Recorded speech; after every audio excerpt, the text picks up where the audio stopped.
the vehicle! Get out now! Hands up! Hands up! Stay alert. DEAA, stay sharp. Maduro! Maduro! Come out with your hands in the air! There's no turning back, Maduro! Your last warning, Maduro. Move! Stay alert. Good evening. Great to be with you tonight, 2 days earlier than expected with that major breaking news that could shape the year, maybe even the century. After months of buildup, at 2:01 a.m. local time today in Caracas, Venezuela, U.S. Delta forces slipped into the home of dictator Nicolas Maduro. By 3:30 a.m., he and his wife were in American custody. They landed at an airport north of New York City just a few hours ago and will face drug and gun charges in a New York courtroom. We're going to have a live report from there in just a moment. But first, more on the raid, a mission that President Trump today compared to nothing seen since World War II. Charlie D'Agata is in West Palm Beach for us following all of it. Charlie, good evening. Good evening to you, Tony. The Venezuelan dictator's wife now face charges here in the United States after this stunning operation that deposed the head of state and now leaves the U.S. in charge of a country with no clear leadership or no clear plan forward.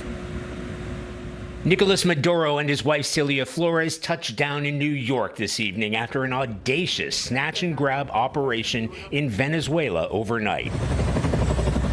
In the early hours of Saturday morning, a swarm of U.S. military helicopters, special forces units known as the Night Stalkers, descended on Caracas, and explosions lit up the sky, signaling that Operation Absolute Resolve was underway.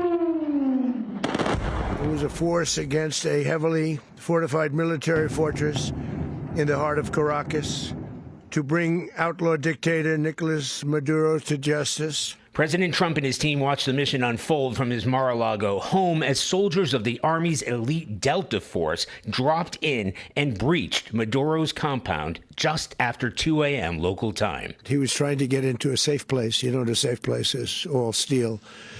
And he wasn't able to make it to the door because our guys were so fast. Officials tell CBS News that a CIA source inside the Maduro government had tracked the dictator's movements for months. Where he lived, where he traveled, what he ate, what he wore, what were his pets. Within 2.5 hours of U.S. forces touching down, Maduro and his wife were at sea.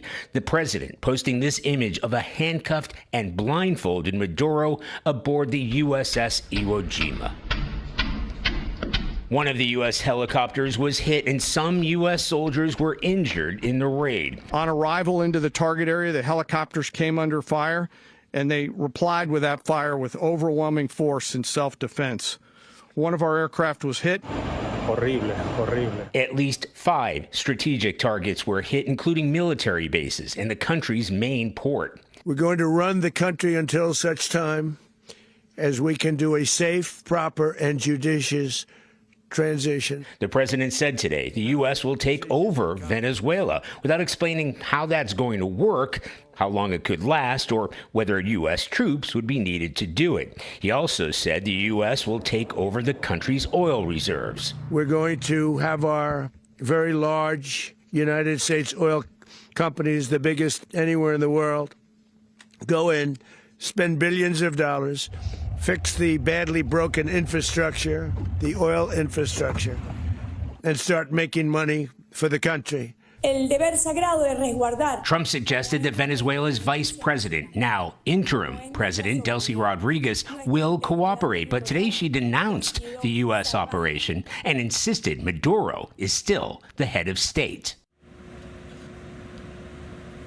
Pentagon officials say this mission was months in the making. Commandos actually built a replica of the Maduro compound in order to rehearse, and around 150 aircraft were involved. Charlie, let's get back to who's in charge there now. Maduro's departure obviously raises that question, and you had President Trump today say the U.S. is going to run the country. That certainly got our attention. How does that work? You know, Tony, all afternoon we've been making those phone calls. What does that look like? So the president says he's going to work with this new government, this interim government. He wants to send American oil companies in there, but you have to talk about security. What does that mean in terms of U.S. troops? One thing we do know for certain, the Pentagon tells us that massive military buildup that you and I have been discussing over the past few weeks and months will remain at least off the coast of Venezuela in that region. Charlie D'Agata for us with the breaking news today. Charlie, thank you very much. Appreciate it.